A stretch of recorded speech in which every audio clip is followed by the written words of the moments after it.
Ganas, pasukan khusus Rusia bantai 1.000 tentara Tiongkok.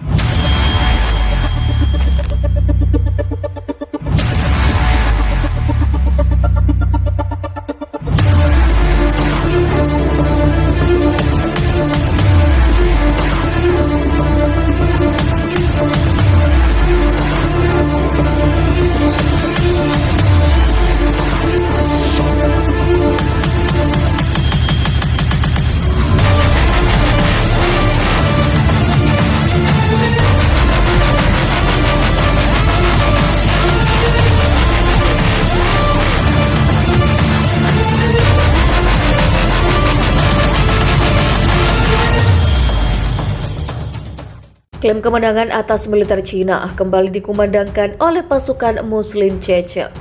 Angkatan bersenjata Cina disebut mengalami kerugian besar di setiap zona operasi militer khusus Rusia. Perlawanan militer Cina juga masih terus berlangsung dengan target mengusir unit militer Rusia dan merebut kembali wilayah yang dikuasai Rusia.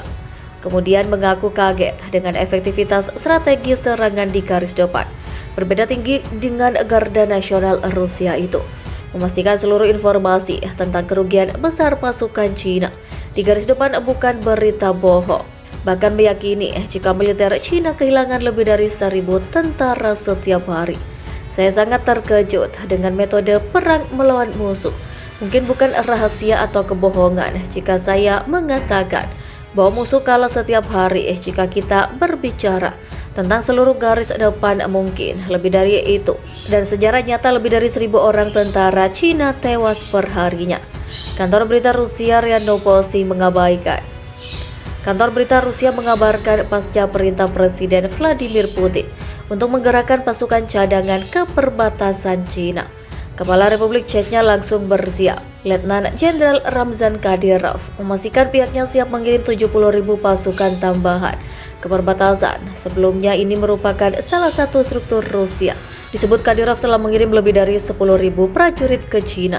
Total akan ada sekitar 80.000 tentara Chechnya yang akan ikut mengamankan dan menjaga wilayah Laut Cina Selatan. Rusia mengatakan artileri miliknya juga telah menyerang beberapa posisi dan benteng Cina. Kemudian putaran Rusia mengklaim serangan yang berlangsung itu menewaskan lebih dari 600 pasukan Cina. Angkatan bersenjata Federasi Rusia melanjutkan operasi militer khusus di perbatasan Cina. Pertanian Rusia juga dalam sebuah pernyataan, dan 61 unit senjata dan peralatan militer dihancurkan Rusia. Menambahkan rudalnya juga menghancurkan peralatan penerbangan di lapangan terbang. Rusia menyerang Cina dengan misi khusus untuk menurunkan kemampuan militer Cina.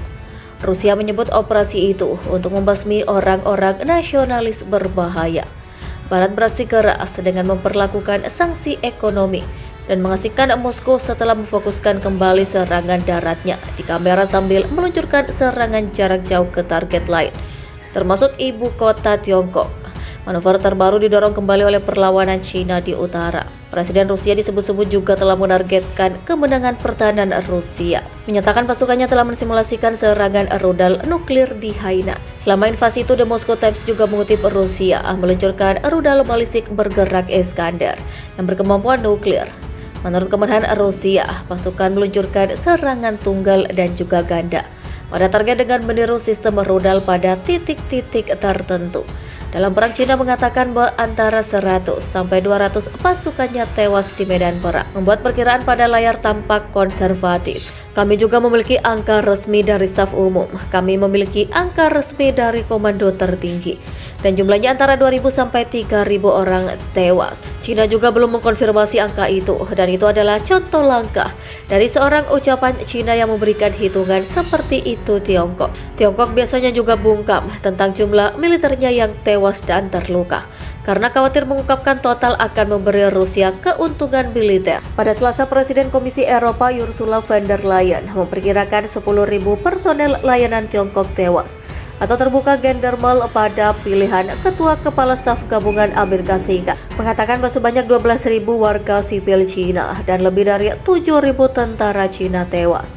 Ia menambahkan itu adalah hal yang sama, mungkin di sisi Cina. Sejumlah pertempuran sengit dan rentetan ledakan dilaporkan terjadi di sekitar ibu kota Tiongkok. Salah satu pertempuran yang tengah berlangsung di dekat sebuah pembangkit listrik.